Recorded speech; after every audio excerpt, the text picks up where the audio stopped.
trade through there, but also the opportunity to basically connect the world. Lovely. Very nice. Okay.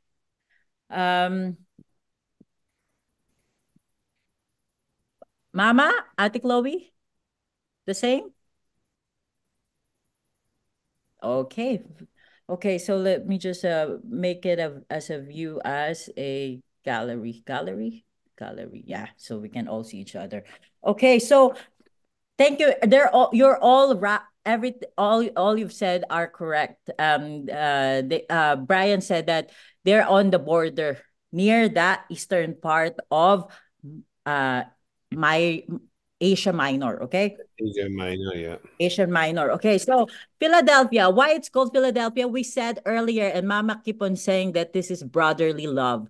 So Philadelphia, why? It's two words. Two words means first word is Phil. Wait, where's my notes? Okay, my notes is gone. Okay, Philadelphia. I couldn't find my notes. Brother, okay. Philos. Philos means love. Philos, love. And then Adelphos means brother. So, brotherly love. Okay, so it was built by Eumenus. Adriana said it was built by Eumenus II for his love for his brother. His name is Attalus II. He loves his brother so much. That's why he named it after um uh that word brotherly love, Philadelphia, because he loves Attalus so much. Okay, so now if you go to Philadelphia, Brian said that they are in the border at the border or to the east. If you look at the map, it's close to Syria, to Iraq. If you go further, and then it's near the east. Okay, so it's going to this is like the border, like this is Philadelphia, and then you have the Lydia, Phrygia, and then after that, that's Assyria, Iraq, Iran. Okay, so it's close to the east, to Middle East. Now, why do they? Oh, so it's very wealthy.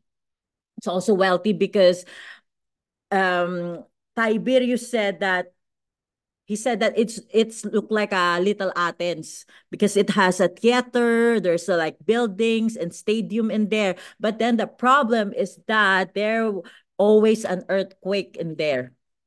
So there was an earthquake, and what happened is that during the earthquake in 17 AD, they suffered a very big earthquake that the Roman emperor said that you have to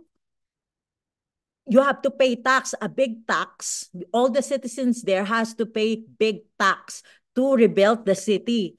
And what happened is that it put so much burden to the people. And that's why the people are starting to become poor. Also, Dominion. You remember Emperor Dominion? Domitian, sorry, Dominion. Domitian, Emperor Domitian said um, to the people of Philadelphia, you need to stop growing grapevine because they're actually very good. They're very well known in producing grapevine to make wine because they are already competing with the business in Rome in making wine. So, and that's broke the back of the economy of Philadelphia. Okay? So we will talk about that because it can relate to the verse 12 that Jesus said what Jesus said to you will come out no more. Okay? So we will this is very important. The history is very important because we can relate it to what Jesus had said to them. Okay? Okay, so let's begin with the verse 7. He said that, and to the angel, Rocky, can you read it for us? Verse 7. Anong ano te? Chapter 3, verse 7. Revelation chapter 3, verse 7.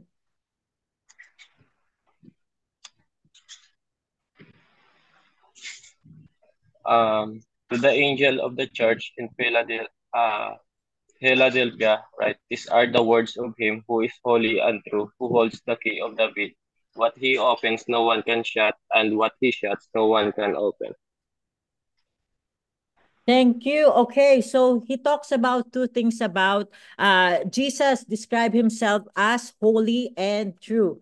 So what does it mean of being holy? Holy. Isaiah 40 verse 25. Open your Bible in Isaiah chapter 40 verse 25. What does it says about God?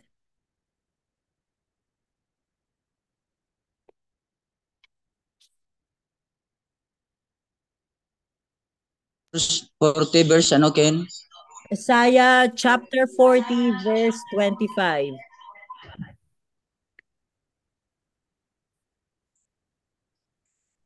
He said, to whom then will ye liken me, or shall I be equal? Said the Holy One. Yes, so it means that God is holy. God. So Jesus said that I am God. You cannot, I am separate. I am separate from anyone. I am set apart. I cannot be compared to anyone. I am holy. So I am God. That's what holy means, to be set apart, to be unique, one of a kind, a class by myself. You cannot compare myself to anyone, to any God, and you cannot even put me in a class. Hindi mo pwede akong ilagay sa class, okay? So that's what Jesus meant when he said, I am holy, sanctified, set apart. And that's why we cannot treat Jesus as normal, as average. We treat him as God, as holy, and as one of a kind, uniquely. Okay, so truth. What do you mean by truth? If Jesus is the truth, what do we mean by I am the truth? I am not just He holy. cannot lie. He always keeps his word, so he's fully trustworthy. That's great. Yes, he cannot lie. So what did he say? That I am the way, the truth, and the life. The life. Yes. So Brian said that I cannot lie. Jesus cannot lie. So everything that everything that you hear, everything in the world must be measured by the truth. And what is the truth? Jesus is the truth. So everything that he say, so everything, for example, if you hear something, if your mother said, if your father said, if your friend said that this is the truth, you must it must be what? Measured by the truth, by the word of God. Because even though your mother said this is the truth, or this is what you already know since you were young, or this is what your teacher said in the school. But if the Bible said that's not the truth, this is the truth. So we must use the word of God as the um basis. basis of all the truth. Um if it's not compatible with the word of Jesus, then that's lie. It's because this is what Jesus said, I'm the truth. Everything else is lie if it's not compatible with my word. Is that right? And if it's not consistent with my word. So everything that even your mom said, even what this is what you keep on doing since you were young. If the Bible said that's wrong, that's this, then that's wrong because Jesus' word is the truth. Okay? So I have the key. So let's go to the next line there. So he said that he is holy, he that is truth, he that had the key of David. That's what John said. He that had the key of David. So what do we mean? What do you mean by the key of David? He that opened and no man shut, and shut and no man open. Okay. If you open your Bible in Isaiah 22, verse 22, chapter 22 as well. Isaiah 22:22. It will tell you about the key of. We have 2 verses for that one.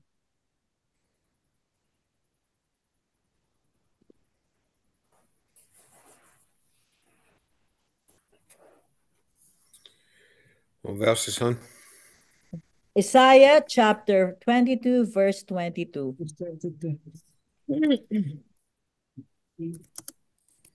Isaiah is talking about Eliakim. Okay. So can you read? And the key of the house of David will I lay upon his shoulder. So he shall open, and none shall shut, and he shall shut, and none shall open. Okay, so in verse 15 to actually in verse 22, it says that there's a kingdom, that the kingdom of Israel belongs to the what's his name? Shebna. His name is Shebna. There's a steward in the kingdom of Israel, and his name is Shebna. He's actually the treasurer, but in other version of the Bible, he was called the steward of the kingdom of Israel, the kingdom of David. His name is Shebna, but Shebna is not a very reliable steward. He's not a very reliable treasurer. So he actually made he said that he made already as like a statute for himself, that for the preparation for his death, so something like that. So he's not very reliable person. So that's why Isaiah said that the king of the key, which is the key of the kingdom house of the Israel, will be given to a new steward, to a new person, which is Eliakim. He was given the key to the kingdom. Okay, so that's Isaiah said about the key. Okay, and now we'll go to Matthew 16:19.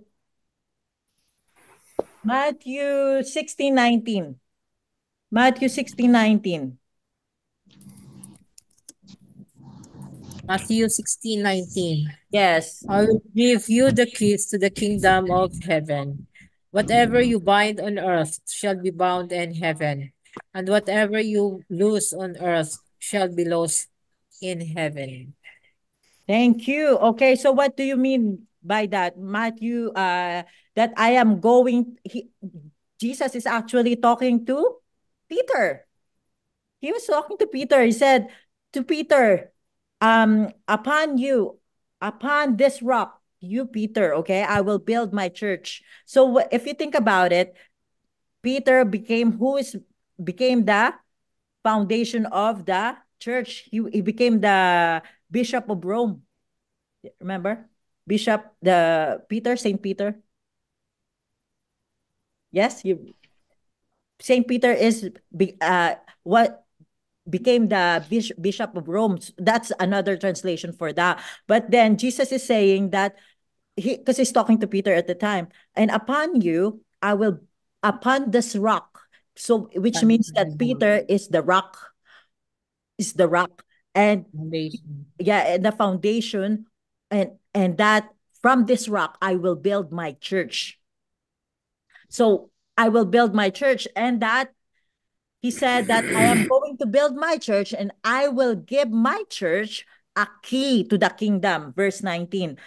He said that whatsoever you bind in heaven will be bind on earth. Whatever you bind in earth, or whatever you lose in earth, you will you will lose in heaven. So okay, so let's talk about the key. What is the key? And what do you think is the meaning of the key here in Matthew 16:19?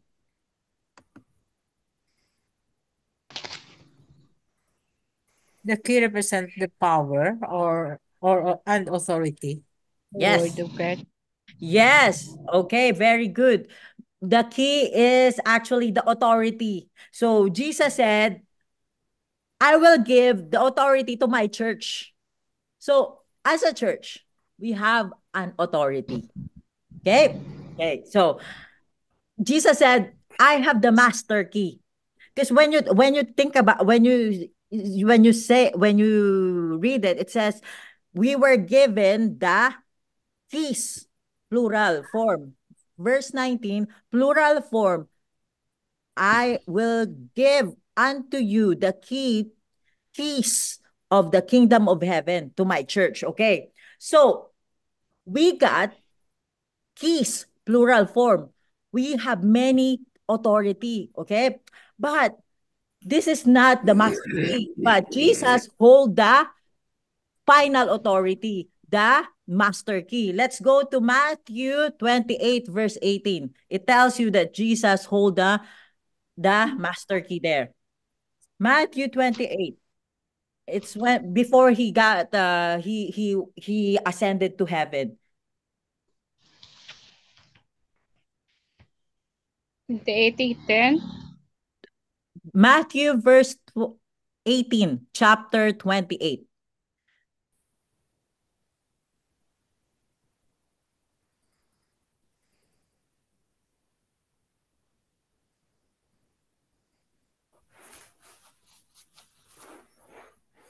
Matthew chapter 28 verse 18. Kita nyo na? Have Yeah. you yeah, okay, you can read it.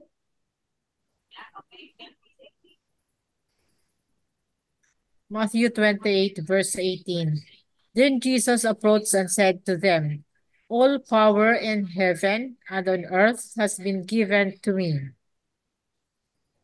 Amen. So translation, what's the translation? I'm in charge now. I have all the authority in heaven and in earth and under the earth. So so Jesus have the authority. All the authority has been given to me from God the Father. So translation, I'm in charge now. Now he said that, okay, I have the master key, which means the master authority, because I am in charge now.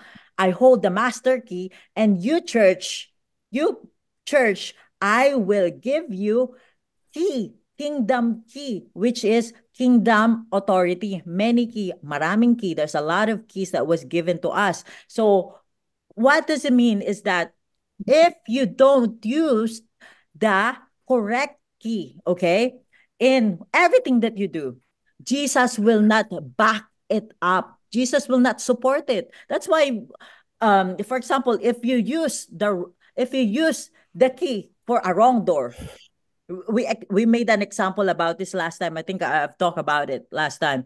If you use a wrong key to a wrong door, then Jesus will not back you up. Okay. Sometimes we don't see much of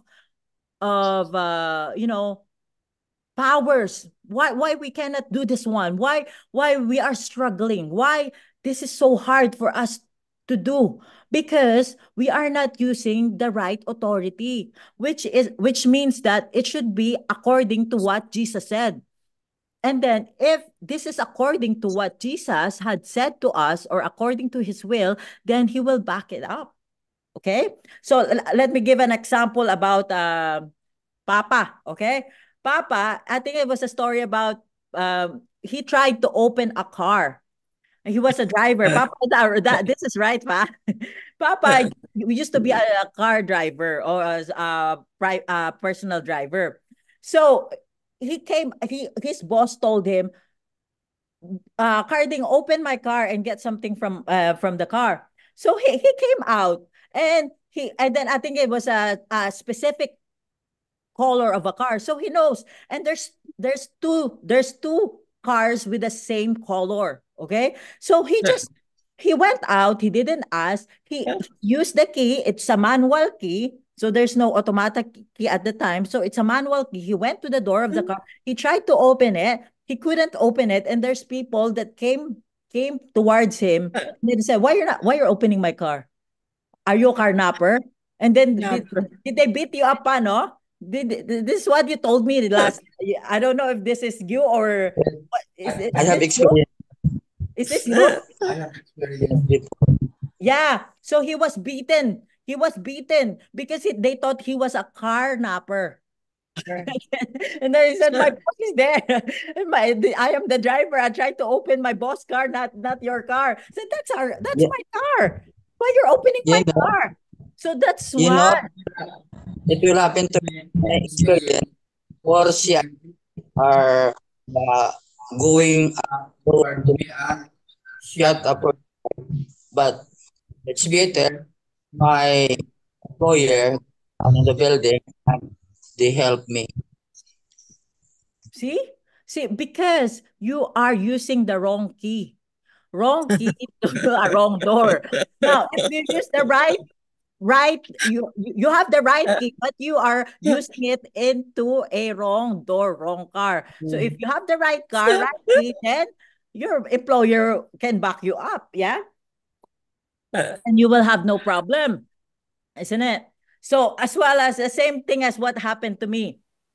I stayed in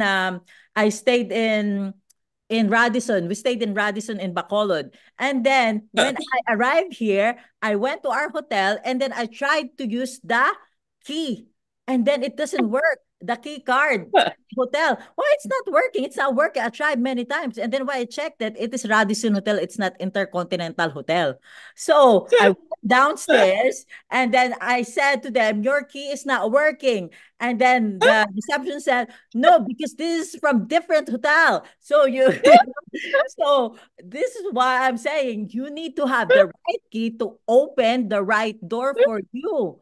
So the same as Jesus is saying that you must have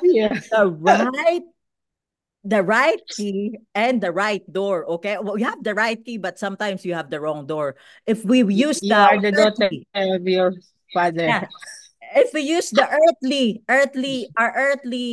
power to open the doors, to unlock the doors that Jesus had promised for us, it will not work because we are using our earthly power. Amen. But if we are using God's power, God's authority that has been given to us, then the door will open for us. It will be so easy. You don't even have to sweat because Jesus said that I will open the doors that are shut and no man can shut the doors that I open for you. Okay, so that's the thing. Okay, he's talking about the church. Okay, now he's talking about the church here. Let's talk about the beginning because we missed the beginning. He said that he was writing to Jesus is writing to the who at the beginning of the verse, at the beginning of the letter. It says that I am writing to verse 7, chapter 3, verse 7. He is writing to the angel of the Philadelphia. Yeah, to the church of Philadelphia. He said that, and to the angel of the church in Philadelphia, right? So he is writing to the angel of the church. So we know already that angel is the pastor, okay? So if you notice that Jesus didn't write to the people in the church, okay? He write first to the pastor. So it means that it is very important, no, that because God is going to speak first to the pastor, to the leaders of the church. he's not going to bypass the pastor and speak to the members of the church. It's going in all 7 churches. In all 7 churches, because we're gonna talk about Laodicea next week. But in all 7 churches, have you noticed that if have Jesus sent a letter to the people of the church, or only to the angel of the church? It's only angel of the church, isn't it? He never bypassed the letter directly. He never went straight to the members of the church. He always talked first to the pastor. So that's why it is very important that we have a personal relationship with Jesus, because how he can tell us what he wants to tell the congregation, the church, if we don't have a personal relationship and personal time with Jesus. Okay? So it is very important, yeah, that we know that the pastor has the authority in the church, and that the message is always going directly to the pastor of the church. Now, and we already discussed that the 7 churches means it is the template. It represents the whole churches in the whole world. Okay, so 7 means completion. So it represents the complete churches in the world. So this 7 letters. Okay, so that's why, and all 7 churches, it was all the letters was sent to the pastor. It never went directly to the member of the churches. Okay, so we have the pastor now, and we have the church. Let's talk about the church. What is the meaning of the church? So, Church is a group of people. okay, that's the group of people. What your personal, this is just your personal. What do you, if you hear the word church, what does it reminds you, or what do you have in mind when you hear the word church? The holy place. Holy place. Okay. So holy place. Give me 1 minute to somebody's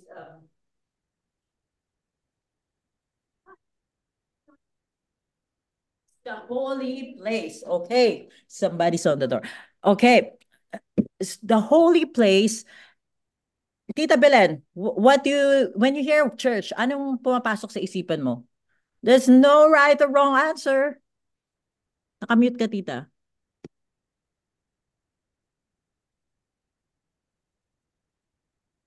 Place of worship, nakamute ka, tita.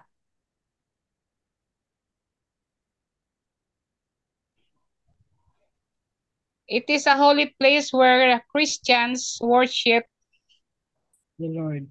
study the word of God.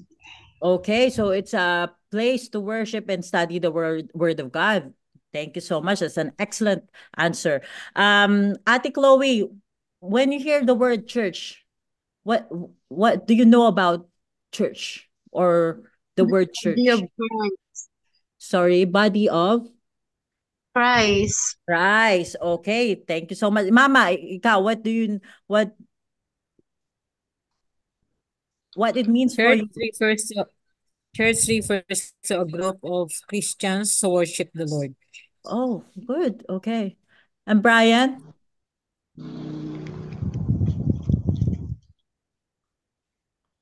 This is very important to know. What was the question, hon?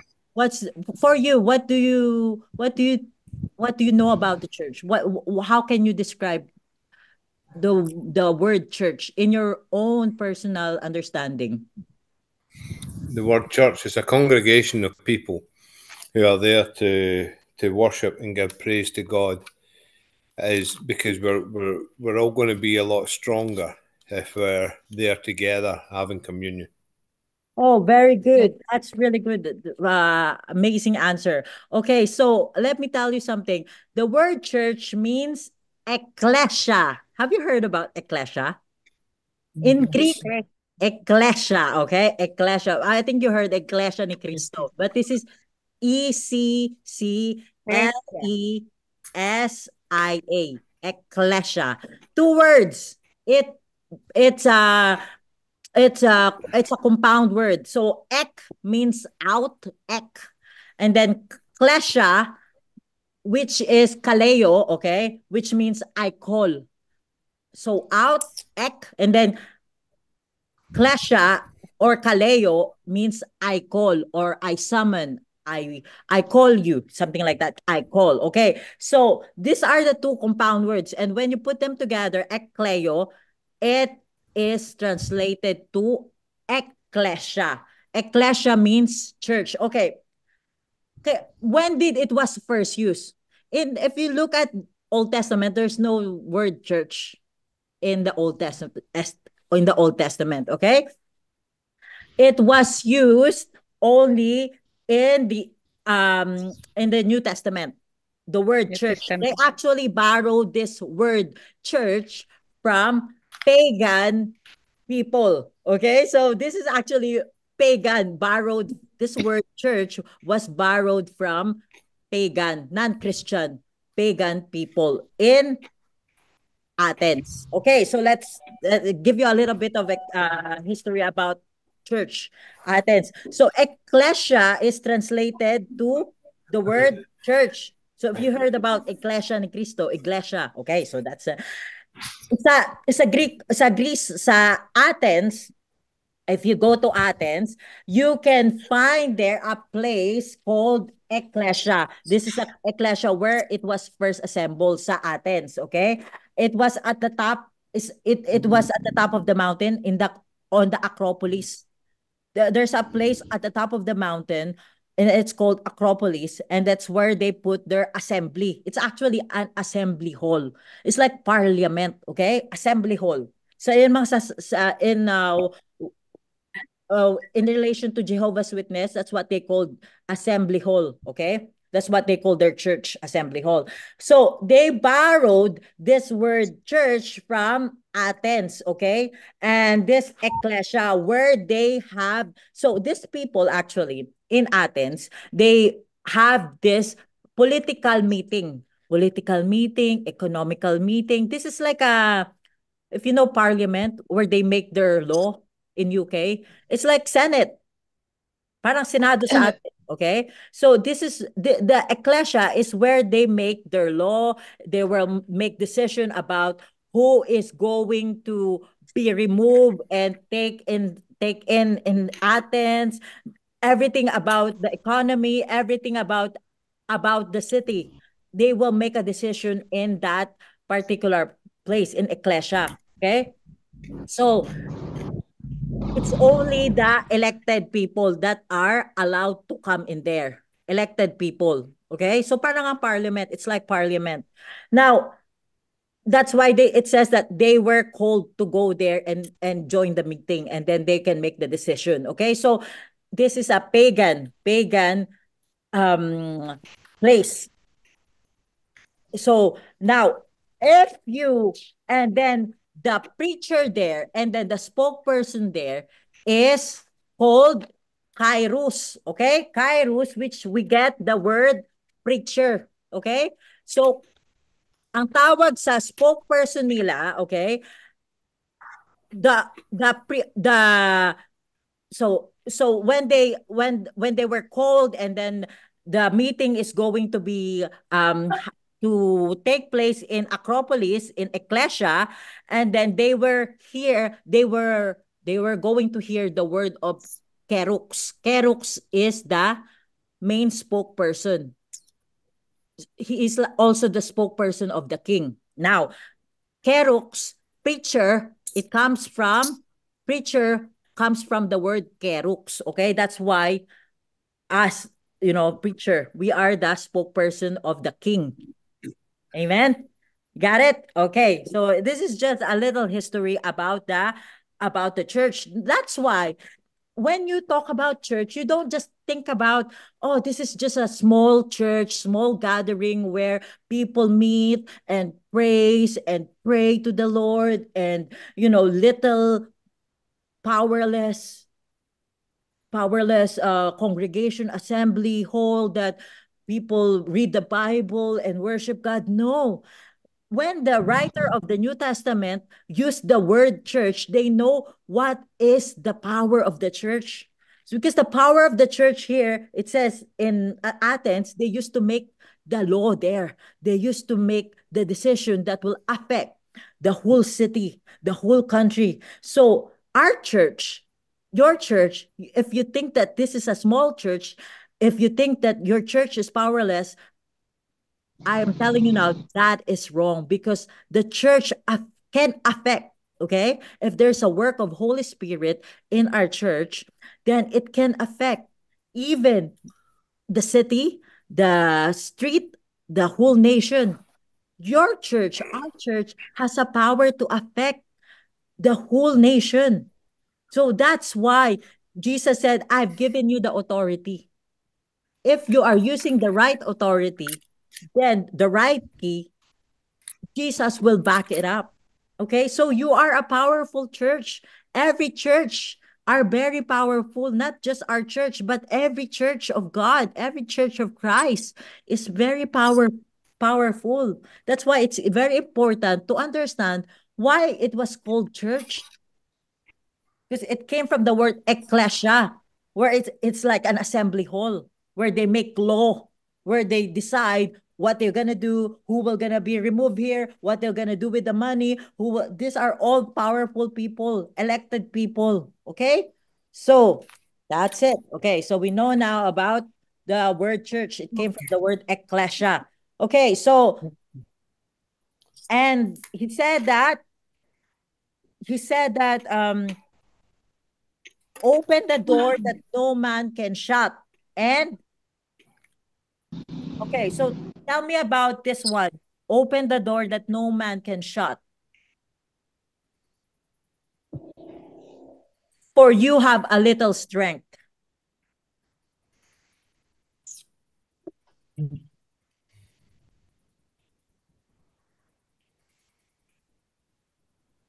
Okay, let's talk about the history first, because we can talk about what's the other meaning of that one, but let's go back to the history of Philadelphia. It says, Brian said earlier that they are on the edge of the border of the eastern part of Asia Minor. Asia Minor. Okay, so what does it mean if so what does it mean that no man that they are the door?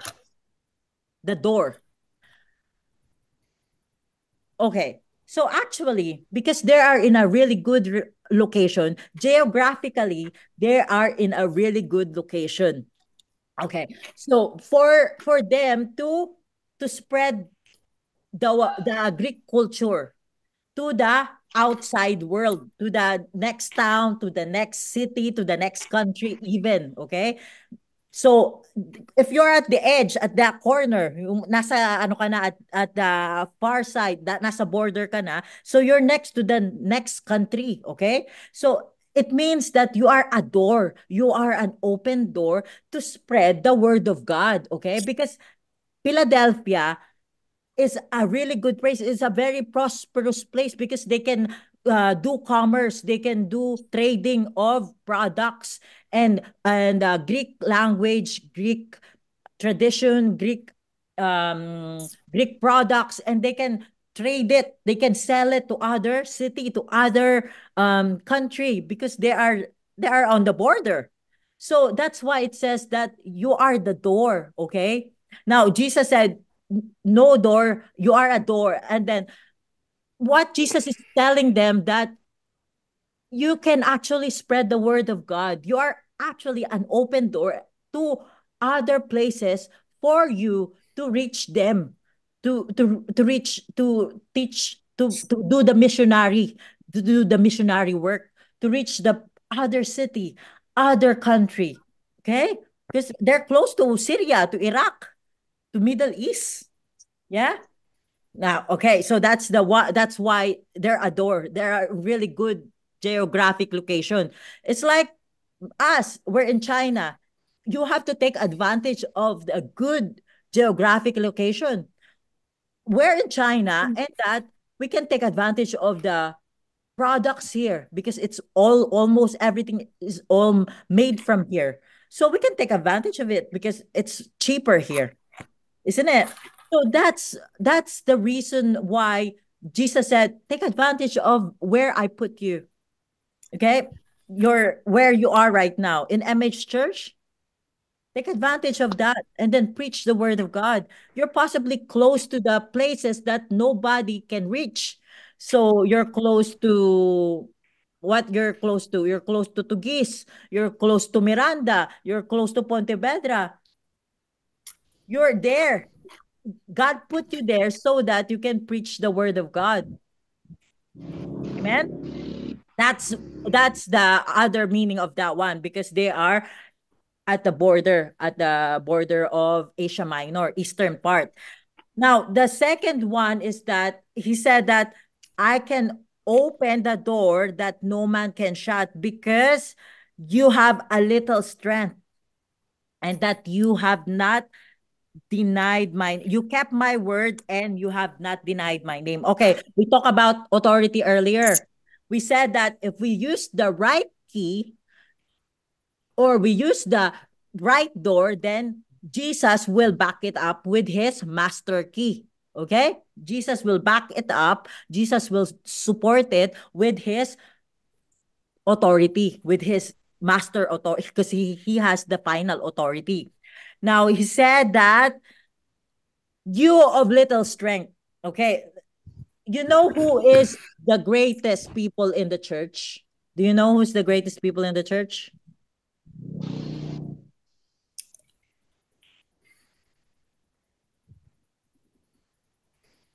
Yes? Pastors. The greatest, do you know who is the greatest people in the church? The pastors. No. Mama, who? Children. No. Oh, yeah, somehow. Yes, yes, yes. Okay. Okay. Okay. Who is the greatest people? Who are the greatest people in the church?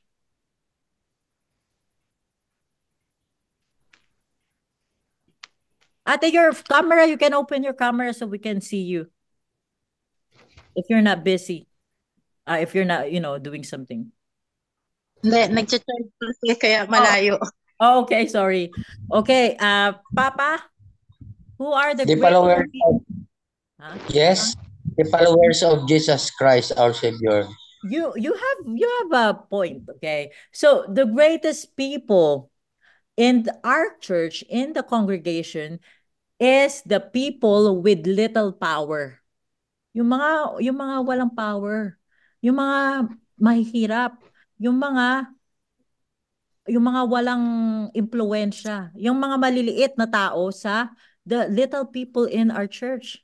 Okay, Ate Chloe said the children, okay, the people who has no money, the people who cannot even afford to buy their, to pay their bills, to buy, to have they don't have the nice car, nice house, nice clothes. These are the people, but hindi pa ako tapos ha. These are the greatest people in our congregation, the people who have little power, okay? But little power who know Jesus and advertise Jesus, okay? Because they have an access to the master key. Kasi if you read verse 8, go to verse 8, it says that for you have little strength and has kept my word. So it means that the greatest people in our church is the people who have little strength, little power, who know Jesus, who obey Jesus. It means who kept my word and has denied my name. Okay, so what does it mean by who had not denied my name? So two things to be the greatest person in the church. That you are three things actually. You are a powerless person, plus you are powerless, but you keep the word of God, you obey the word of God, and that you advertise his name. It says, you have not denied my name. So how do you not deny Jesus' name? If if we say, God bless you, God bless you, am I denying God's name? Okay, sure. No. Okay. No, because there's only one name under heaven given amongst men, and that's the Lord Jesus Christ. Yes. So actually, medyo naguluhan kayo sa tanong ko, no? I think it was a very confusing question. If you keep on saying God bless you all day, all night, actually, that's very, very safe word. Nobody knows who is your God. If you say Ginoo, if you say God bless you, there's no power in that, because we have a God, and his name is Lord Jesus Christ. And Brian said that he has given all the authority, all the power in heaven and in earth. Translation, Jesus is the in charge now. So if you keep saying God bless you, okay, that's safe. Nobody knows what God you are talking about. You could be talking about God Buddha, or God this God of this one, then that's safe. But if you confessed in public that you are the follower of Jesus Christ, then that is what Jesus is talking about, that you did not deny my name. Because you can just be saying, okay, I believe in God. Yes, there is a God. There is God the Father. But God the Father said, I already given the authority to Jesus Christ. So you must be very specific when you're talking about who you are follower of. Follower of God. Yes, who's God? Jesus Christ. Amen.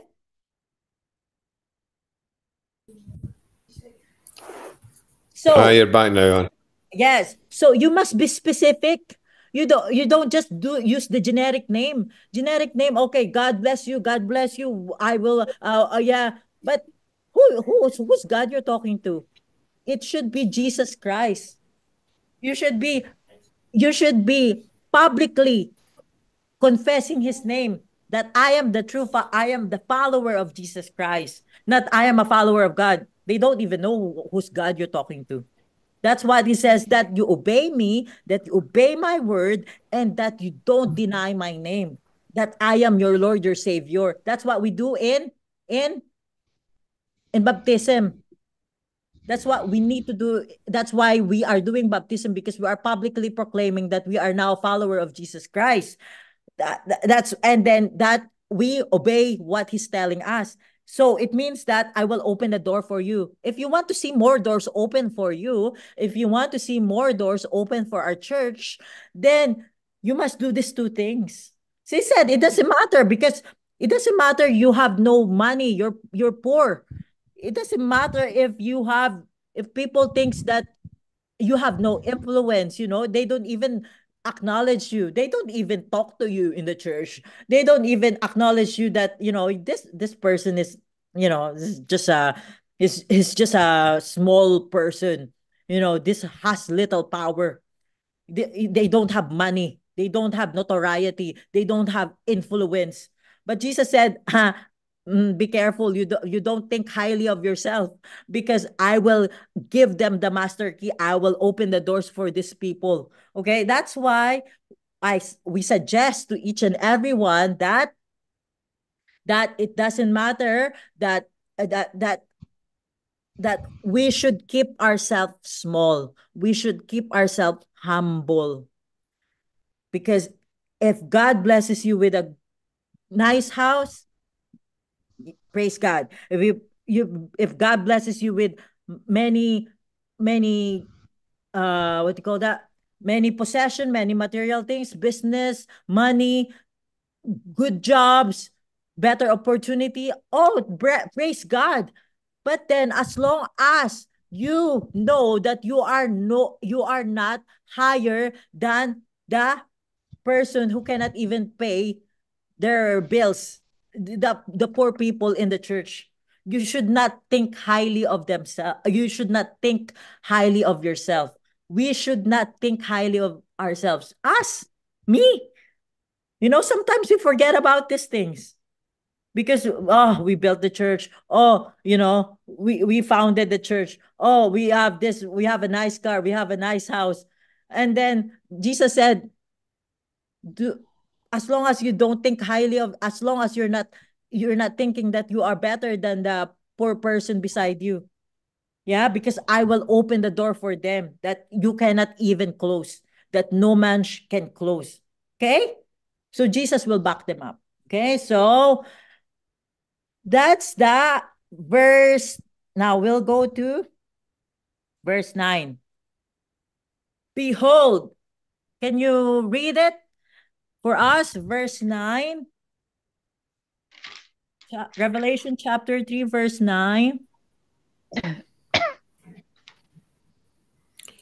I will make those who are the synagogue of Satan, who claim to be Jews though they are not, but are liars. I will make them come and fall down at your feet and acknowledge that I have loved you. Okay, so he talked about the synagogue of Satan here. I will make them of the synagogue of Satan, which say they are Jew, but they are not. They are liars. They lie. Okay, so let's talk about this one. Who are the synagogue of Satan? Who are these people? What do you think? Synagogue. What is synagogue, by the way? What is synagogue? Disciple of Satan.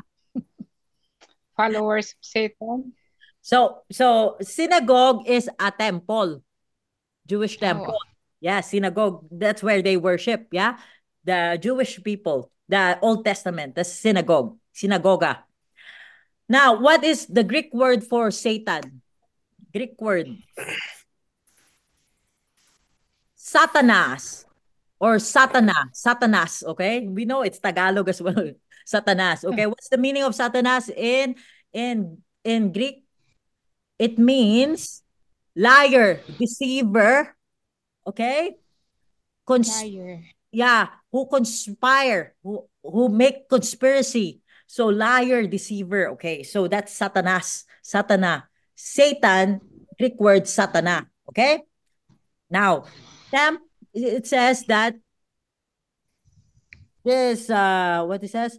It said that the synagogue of Satan, them, the people, the synagogue of Satan, that they are Jew. So what actually, there's another an example of this one, or illustration of this one, is that it's not because people are, religious, or they're going to the church.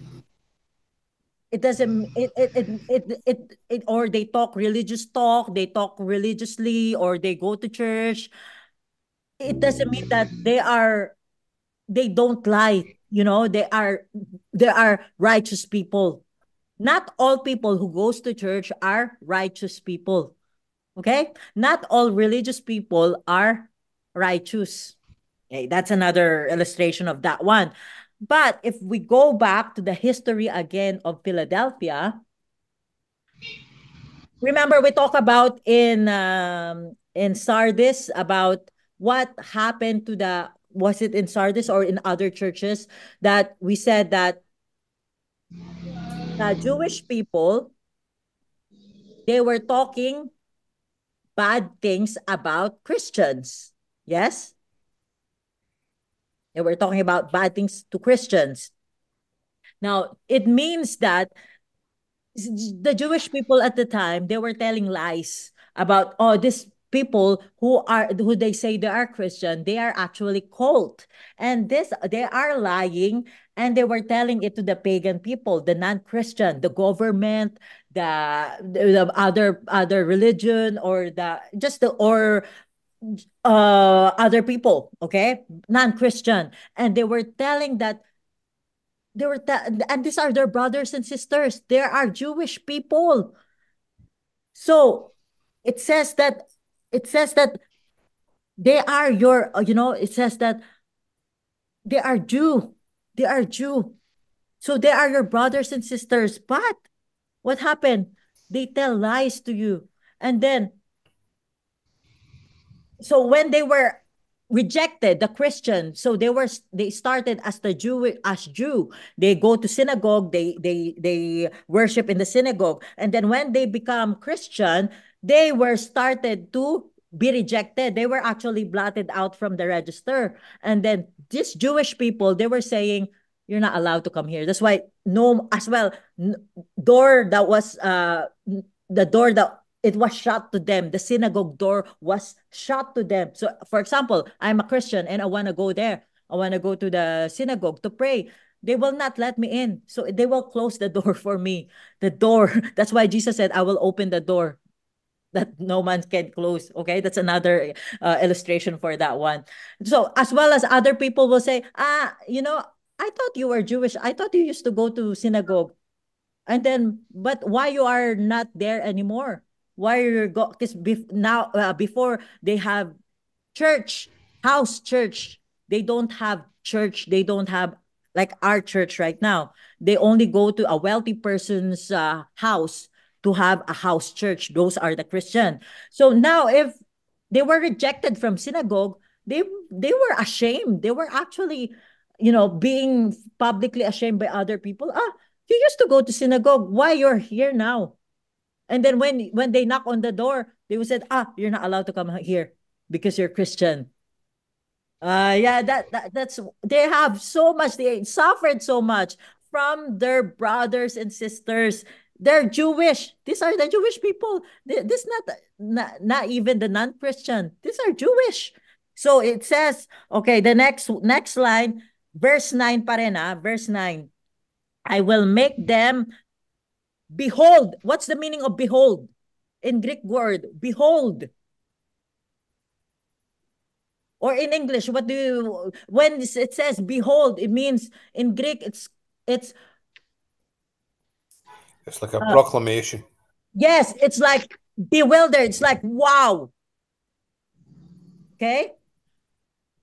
Behold is wow. Behold, look at this. You're bewildered, okay?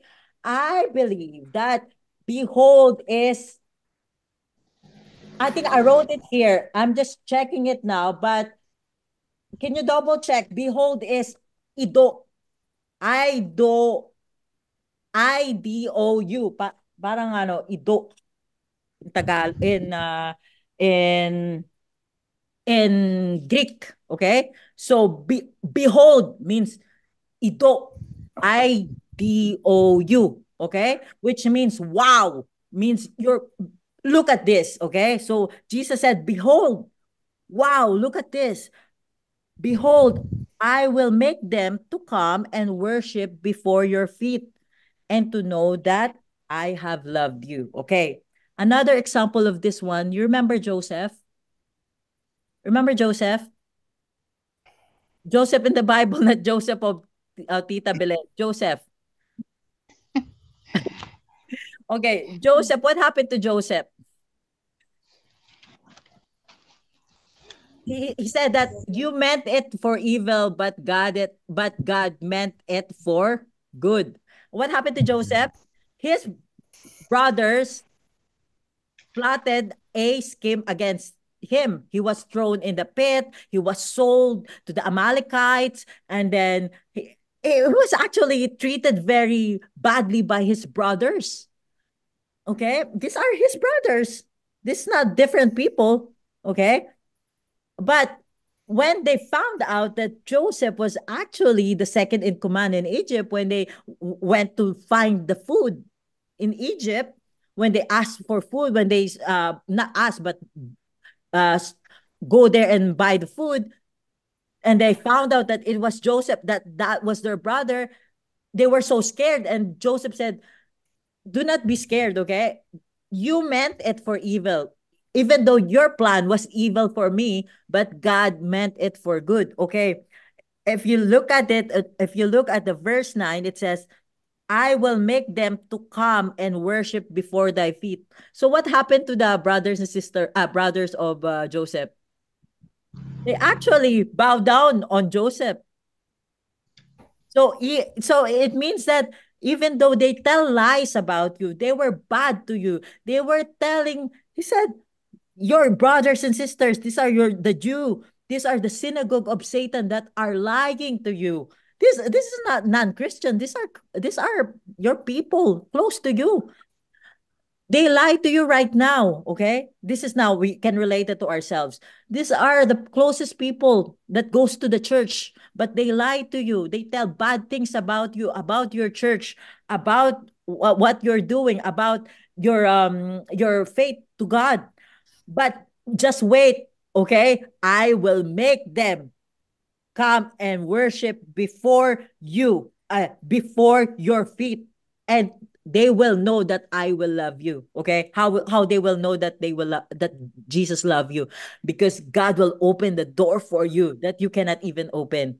So Jesus will make it's right in front of their eyes, right in front of your eyes. They will witness that God will open the doors for you. And these people will actually, it says that I will make them come and worship before you and to know that I love you, for them to know that Jesus loves you.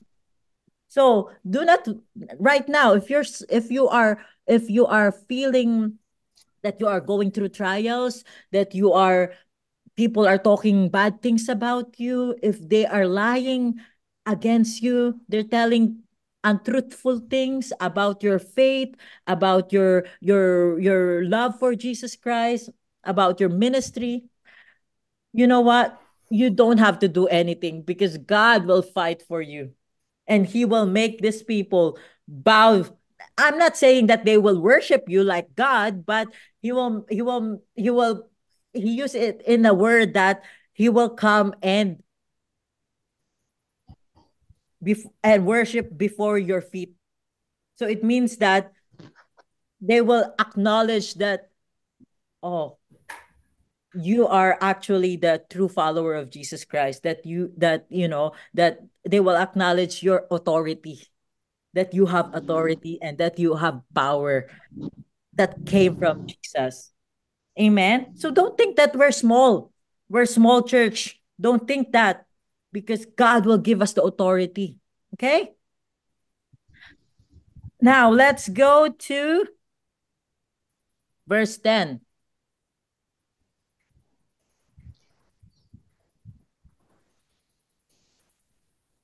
Verse 10, you can read it if you want to read it. Is Rocky still there? Because you have kept my word about patient endurance, I will keep you from the hour of trial that is coming on the whole world, to try those who dwell on the earth. Thank you, Tita. Okay. So it says that you have kept my word of my patience, and I will also keep you from the hour of temptation. What does Jesus means about this?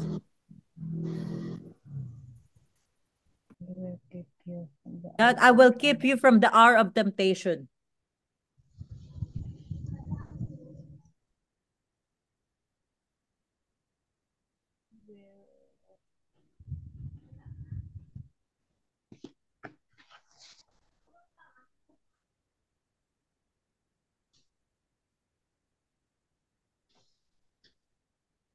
Jesus said, because you've kept my word, okay? Because the Greek word for because is hoti. Hoti. So it means that because there's a purpose means hoti. There's a purpose, okay? So because you keep my word, I will also do this one, okay? He didn't say I will do this one, but he said because there was a purpose, okay? Because you keep my words, you obey my words, I will also keep you from the hour of temptation. Okay, so the hour of temptation, if you think about the hour of temptation, is hour of temptation which shall come upon all the world. So it means that it will come to all. So what do you think will come upon to all. This hour of temptation. What is some people thinks and believe that this is the tribulation. So Jesus said that in the midst of, when that's what other people believes, okay? But the other illustration for that one is that when you're facing trials or upcoming trials, okay? Incoming trials, future trials, that Jesus will make sure that he will protect you. That I will keep you from the hour of temptation. I will keep you from that suffering. Okay? Because you have kept my words. So it could be that that's the great tribulation, that you will not experience that because you will be raptured. Or if you are suffering right now, then God will be there as a, because it says that I will watch upon, I was, what's the word? I will keep. Okay, let's look at the word keep. Keep means in Greek word is tereo. Tereo. Ano yung ibig sabihin ng tereo? Tereo means soldier. A soldier that watches. So parang mga sundalo na that look after something or somebody.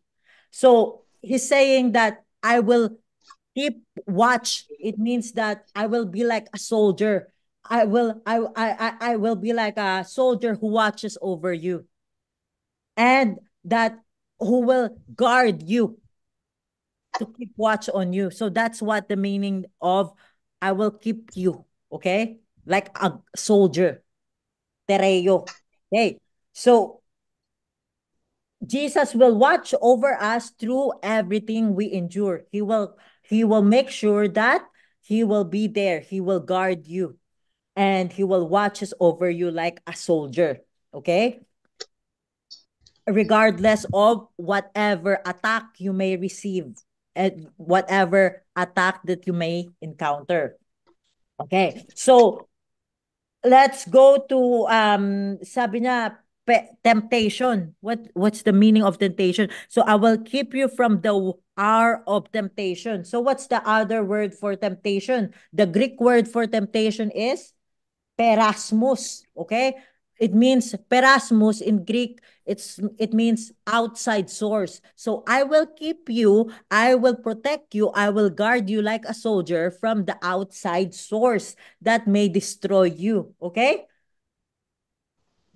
That's what it means, okay?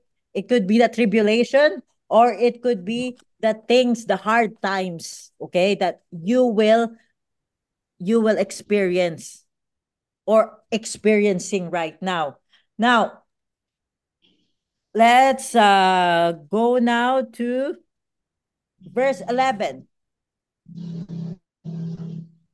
I am coming soon. Hold fast what you have, so that no one misses your crown.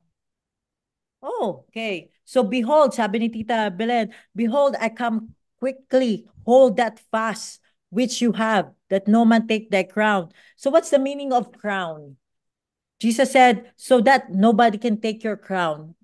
Rocky, what do you think of if Jesus said, hold fast, do not give up, so nobody can take your crown?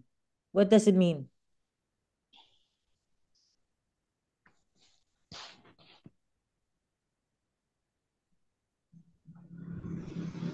It means that something will happen or quickly suddenly. From yeah, that in this verse that Jesus promised to come soon. Yep. Again, Okay, so what do you think about the crown, yung corona? Sabi ni Jesus said, do not give up so that nobody can take the crown from you.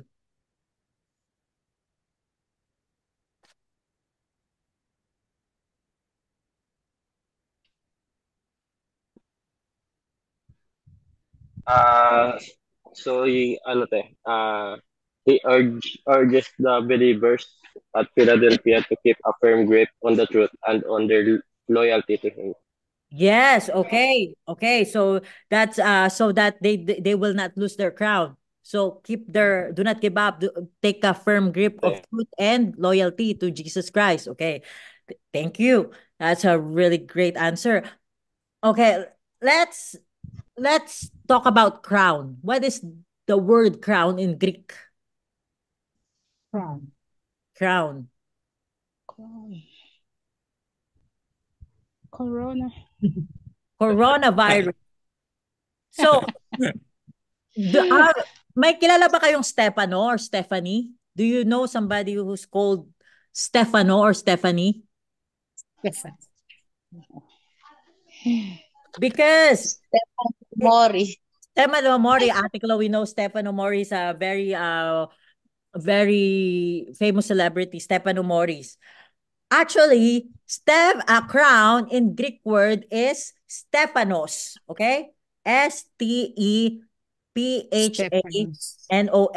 So if somebody named after or called Stefano or Stephanie, that means crown. She is a crown. You are a crown. Okay? Stephanos. Okay? It's a victor's crown.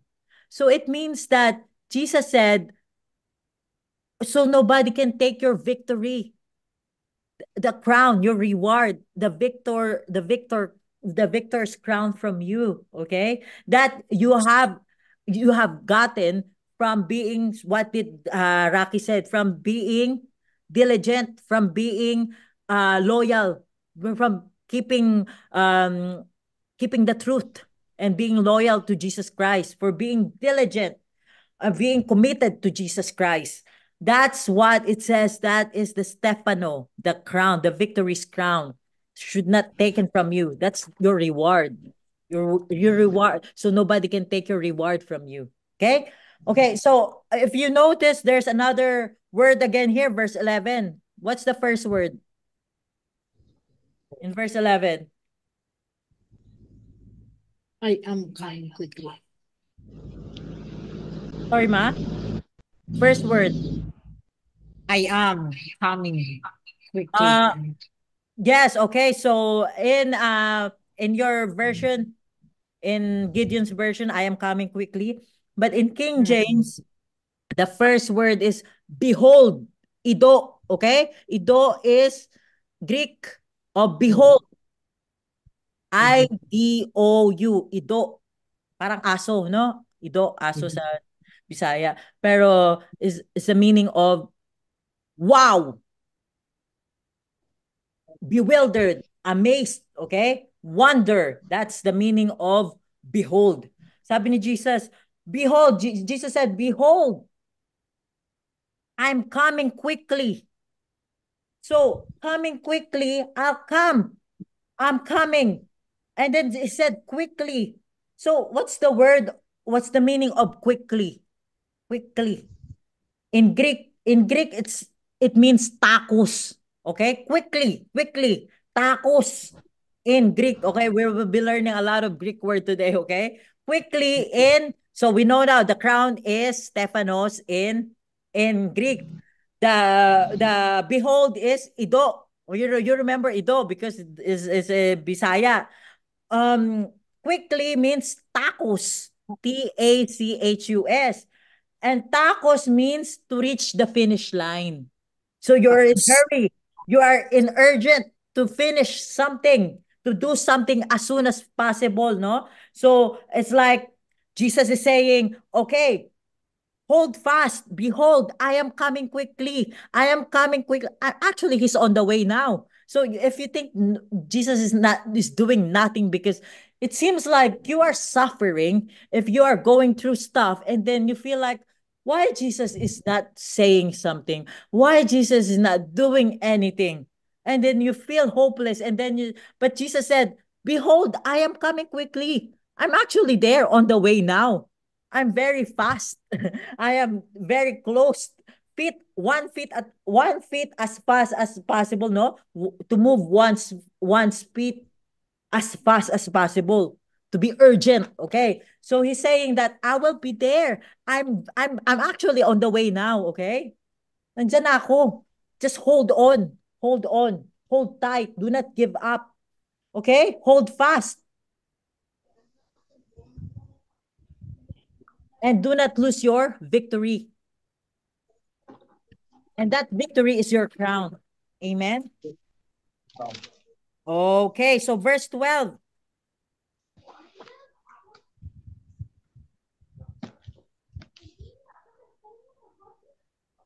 Verse 12.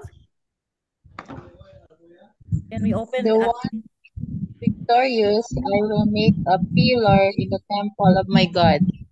Never again will they leave it.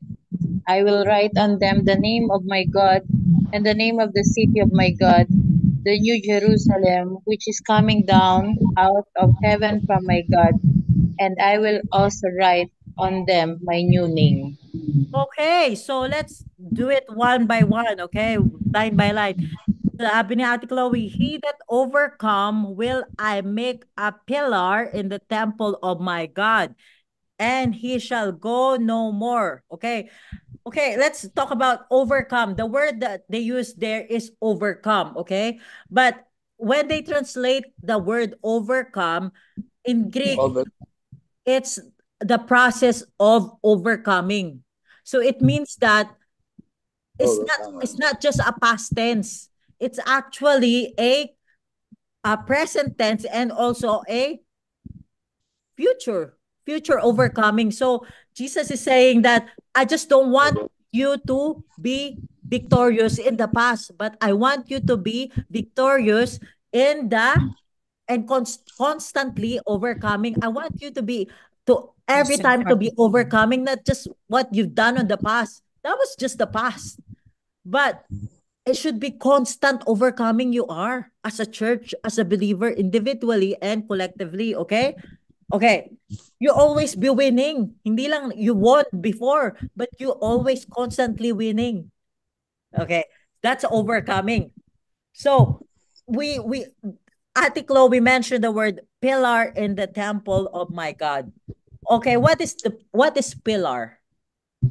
Pillar. Mama knows this one because she sent me a picture of a house with a pillar. What's a pillar, Ma? A strong foundation, pillar. Yeah. Brian, pillar is what? Poste. Yeah. Have you seen the Ate Gina's A, house? a pillar is part of the foundation which will hold up the roof. So it's Yes. something that is strong and stable.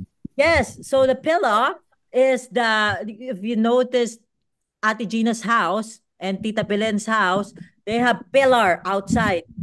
That is, yeah, yan yung mga poste na malaki, big pillar. So it's a part of the house. Okay. So he said there, Jesus said to James and Jesus said to James that you are the pillar of my church. Okay, let me look at it where it is. I am coming quickly and okay, so you're okay, so the crown and then okay, Galatians 2:9. Open your Bible in Galatians chapter 2 verse 9. Galatians chapter 2. Yeah. Verse. Galatians chapter 2 verse 9. And when James, Cephas, and John, who seemed to be pillars, received the grace that was given unto me, they gave to me and Barnabas the right hands of fellowship, that we should go unto the heathen and the circumcision. Okay, thank you, Papa. So it means that it says in Galatians 2:9 that Peter, James, and John were the pillar of the church, were the post that holds the church. Okay, so it means that if you are a pillar of the church, it means you have a close proximity to God. You are close to God. You are, because you are the pillar of the church. It says in verse 12, I will make you a pillar in the temple of my God. So it means that you will become close, in a close proximity, close to our God, because God lives in a temple. God lives, okay? So you are the foundation of the church. I will make you as my strong foundation for the church. Okay, so that's another one, okay? So um what did we talk about earlier about the history of Philadelphia? He said that we said that okay, the next one we'll talk about that later. He said that, and he shall go no more out. The next one, a pillar in I will he that overcome, I will make you a pillar in the temple of my God, and he shall go no more out. Okay. So remember, we talk about that in 17 AD in Philadelphia, there was a big earthquake, and that Correct. it destroyed the whole place. And from that, after that, after even after 20 years, they still felt tremors of earthquake. So what happened to the people is that, but there's like big buildings inside Philadelphia. There was stadium, there was theater, there were like big buildings, okay? It's like a little Athens. But then the people were so scared to stay inside the city. So because of that earthquake, so what they did is that they built small houses outside the city of Philadelphia. They went to the farm because it's a valley, okay? So they went out, they built their small houses in the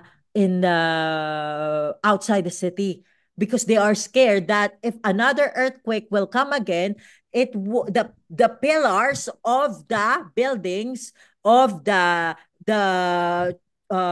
any construction the built there is going to fall on them.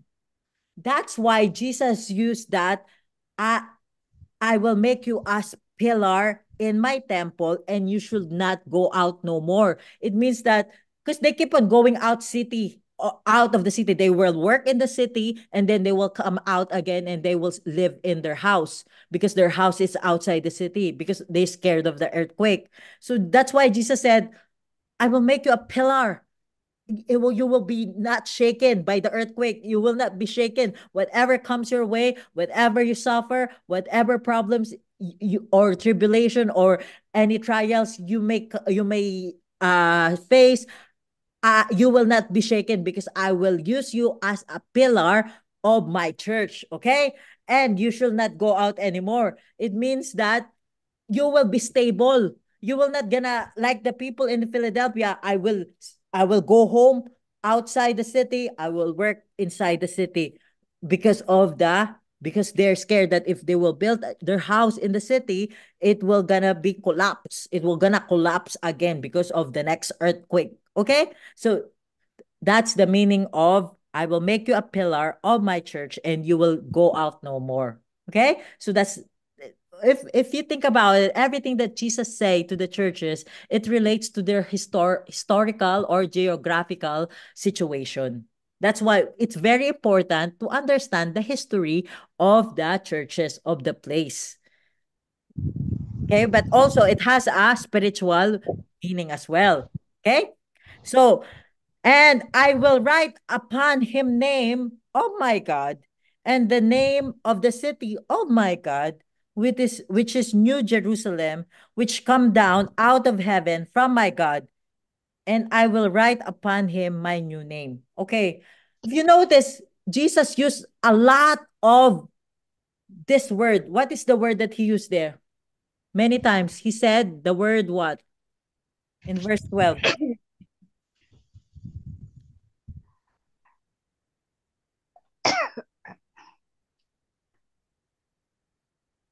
He used the word name many times there in verse 12. He said, I will write upon him the name of God, and then the name of the city of my God, and that I will write upon him my new name. So Jesus was talking about the name. Okay. So let's talk about the name. Okay.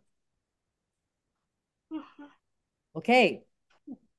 So he used the word name over and over again. Do you have, in your house, in your house, you have different kind of bulb light. Yung bulb, your bulb, you have 50-watt bulb, you have 100-watt bulb. Yung bombilya nyo, some are bright, some are 50 watts, some are 100 watt, 150, 200 watt, yeah? So same as Christians, okay? Christians have different relationship with Jesus. Isn't it true? Do you believe that? All Christians have different level of commitment, different level of relationship with Jesus Christ. That's why it says that that's why it says in John chapter 2 verse 23. Open your Bible in John 2 verse 23. All Christians have different relationship with Jesus. And then Jesus said this one in John chapter 2 verse 23.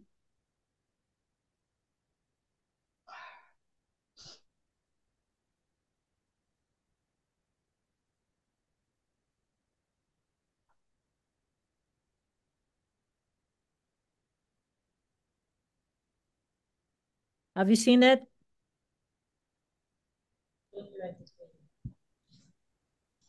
Mama, can you read it for us?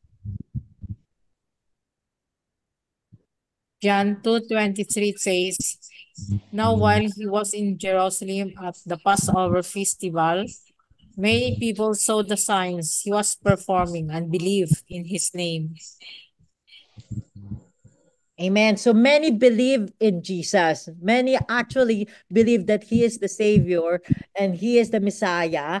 But Jesus said, many believe on him, many believe on me, but Jesus cannot commit himself to them because Jesus knows what's in them. So even though you believe in Jesus, you believe that he is your Savior, he is your Lord and Savior, but Jesus will not commit himself to everyone. He said he will not commit himself to them. Why? Because Jesus know you. Jesus know them. Jesus know what's in them. It means that they are not committed to Jesus. They're not really a followers of Jesus. So I cannot give them my power. I cannot give them. That's why it's only few people in the Bible who can make miracles, who have the power. Paul, the apostles, but not all Christians can can heal people, can cast out demons because they don't have the authority from Jesus Christ. Because Jesus said, I cannot commit myself to you. I know you believe in me, but you are not committed to me. So why would I give you my power? So it means that if you're a committed Christian, you will get the power from Jesus Christ. You can heal people. You can cast out demons. You can even you can even speak to the, he said that if you speak to the mountain, move and it will move. You can speak to your problems to move and it will move. That's the mountain. That's the problem. You will have the power, but only the power is only for the committed people, the disciples, the followers of Jesus Christ. But if he sees you, you're not really committed. Yeah, you're going to heaven, but he cannot use you. He's saying, yeah, you are a 40-watt, 50-watt bulb Christian. 50-watt Christian ka lang. But you're expecting 200-watt blessing, no? Your commitment is very small, but you're expecting big blessing. So that's what Jesus said. I cannot commit myself to everyone because I know what's in them, that they are not committed. but they're saved. They're going to heaven, but Jesus cannot use them here on earth. You're saved. Some people are saved, but they are useless here on earth because they are still ashamed to publicly identify themselves as a follower of Jesus Christ. They are ashamed to preach the word of God. They accepted Jesus Christ. They're going to heaven, but they will not see the power. They will not even have the power because the authority, they will not have the authority because Jesus cannot commit himself to them who are not committed to him. Okay, so in other words, we need to be committed to Jesus Christ. Amen. So Amen. so in order for us to be backed up by his master key.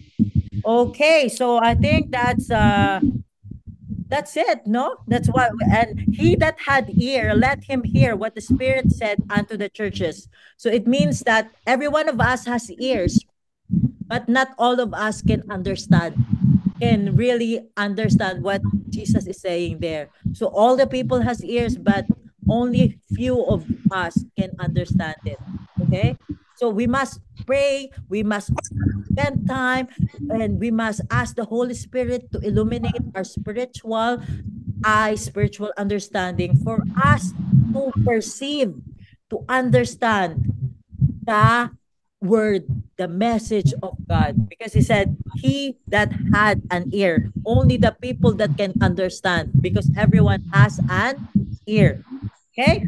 So, thank you so much. So, we are now going next week to tackle the last church, and then we will take a rest. Maybe we'll take 1 week rest so I can prepare your exam. Okay? It's a take-home exam, so don't worry. It's 1 day. You can finish it in 1 day. And there's a due date, 1 day only, 24 hours, and then you submit it before but it's good. You have may kodigo kayo, pwede kayong you can open. It's an open book exam, open Bible exam, okay? Plus, I got the trophy already, okay? It's a really nice trophy. I don't know if Brian, if I will show you by the way.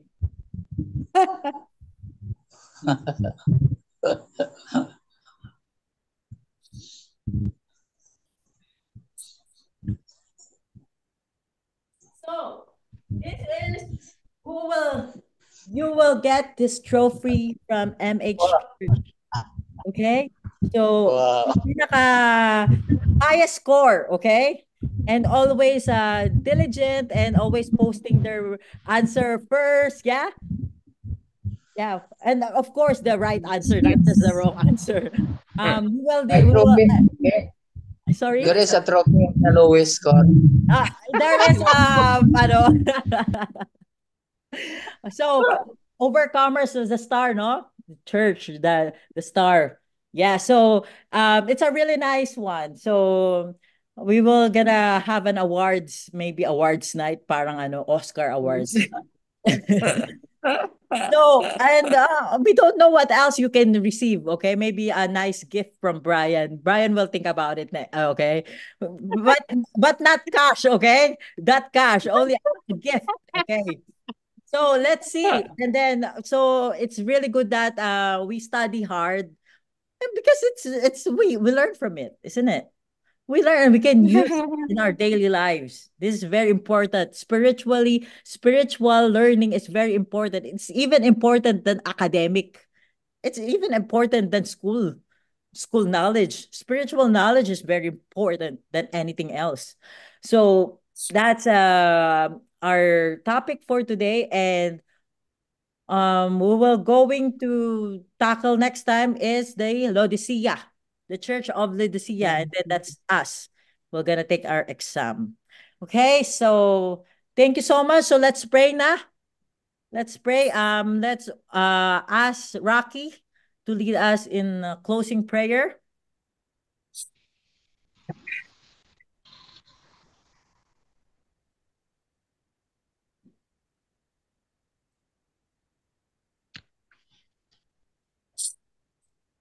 Nakamute ka, Rock. Okay na tayo. Okay. Okay. Let's pray. Lord God, thank you for this day. Thank you for uh, the people, Lord God, gathered for this tonight Bible study. Uh, Thank you for the sharing of your word, for the wisdom and knowledge that we gain through your through the Bible, Lord God, through what we learned today. And Lord God, thank you for always reminding us of your words, of your what your love, Lord God, for us. Lord God, guide us always for our everyday doings, and also uh, Lord God, always give us um, good health, and always protect us, Lord God, from the evil. Uh, as we now close this Bible study, Lord God, we pray that through this Lord God, we comply, we will obey, Lord God, what we have learned, Lord God. That's all. That's all I pray in Jesus' name. Amen. Amen. Amen. So, any question? May mga question kayo that we have not tackled today?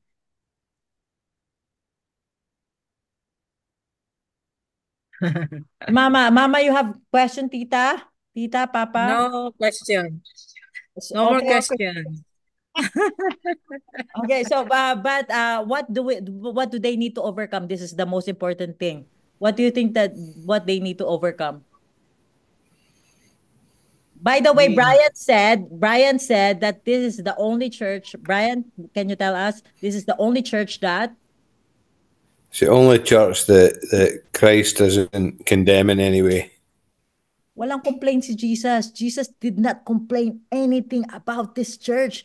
It's all commendation and congratulation. So this is the role model church, actually, Philadelphia, Brother Lilab.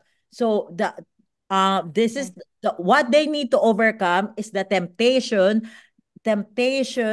to not to obey and not to deny the word of not to deny the name of Jesus Christ. Okay? It's only a temptation, but there's no temptation for them because they were very strong. Jesus said, "You're amazing. Behold." Yeah.